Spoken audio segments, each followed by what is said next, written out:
Keep on burning, oh, keep on turning. Where the burning thumping me? Don't blame it on the night. Don't blame it on me. Don't blame it on me. Don't blame it on the night. Don't blame it on me.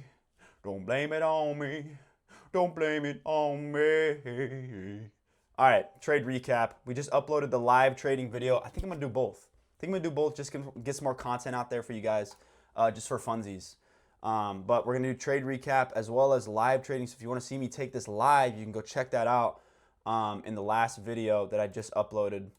Go check it out. We're gonna go through the recap though, everything that I was looking at, all of that good juicy stuff, right? So first things first, coming into market open here. You can see that here, this 1800 candle, we are delivering off of this 4-hour gap, right? There's also 1-hour gap inside of that as well. Okay, there's our first confluence that we're probably going long. Second is we inverse this 1 hour, okay? Very easy, very simple. Next, we also did have ES at all-time highs, essentially, right? This high right here was all-time highs for ES, and I had zero clue that that was all-time highs, but that was all-time highs for ES. So therefore, when we're at all-time highs, don't necessarily want to take a trade to the downside, right? We're looking probably long. Everything else is telling us long as well. We did have a bullish SMT, but not inside of any sort of gap or anything like that. So therefore, I'm looking long. Even though we look like we're displacing below this low, right? I'm looking long. And the other thing too was the NASDAQ. This high right here, I'm gonna go 15 minutes.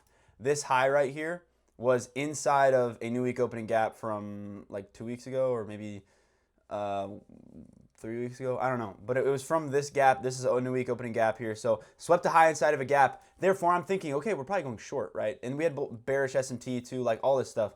But the one reason why I wanted to go long was because our market structure from before that, right, was very bullish.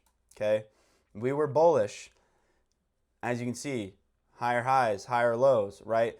Inversing gaps, taking out highs, making nice retracements, continuing back up, right? So therefore, personally for me, I think we're going long as well. The main confluence that led me to take a long instead of a short was this data high. We had CPI this morning, right? We put in this data high right here, wanted to see that get taken out, and then we fall back down and go short. That's like would have been perfect, right? So like I said yesterday, we have a drawn liquidity. We either take a trade up to that drawn liquidity, we get an entry, or we see what happens after we hit our drawn liquidity, take a trade after that, right? So this high is our drawn liquidity. Therefore, that's what I want to get hit, okay? So what ends up happening? Well, we create a 5-minute and a 15-minute gap right here on NQ, as you can see, and we come down and sweep out this low that's inside of this gap, okay, with this low right here. Well, on ES, SMT, right? Didn't sweep out that low inside of that gap, therefore giving us perfect confluence, right? We're probably going back to the upside, right? And so we have higher time frame gaps, right? We have a data wick, nice strong drawn liquidity. We also have the lower time frame gaps in a 5-minute inside of a 15-minute, right? Then we have an SMT inside of that gap, like literally as A+ as it could get, okay? Then what did we take? Oh shit. Fuck. Anyways, we took the inversion, right? This 1-minute inversion off of this right here. As you can see, this candle closed above. Set a limit order. If you want to know how I did that, or if you don't believe me, you can go watch the live. Set a limit order right here for about 5 micro contracts. Stops below this low. And I originally was targeting this high. Okay, now, however, the only reason why I did not go break even here was because I was satisfying my consistency rule. With these accounts, my max like daily win is like 600 or a little below 600. So for me to satisfy consistency, I just wanted to keep it relatively equal. If I were to go above here, that would have been above 600. I didn't want to do that, right? So what did I do? I targeted this high instead. I originally was up here, and then I moved down here because I was like, yeah, I'll just satisfy consistency, take the profits. And I actually ended up essentially top ticking the move, which is beautiful, right? Absolutely insane. So good shit for me that I actually did that.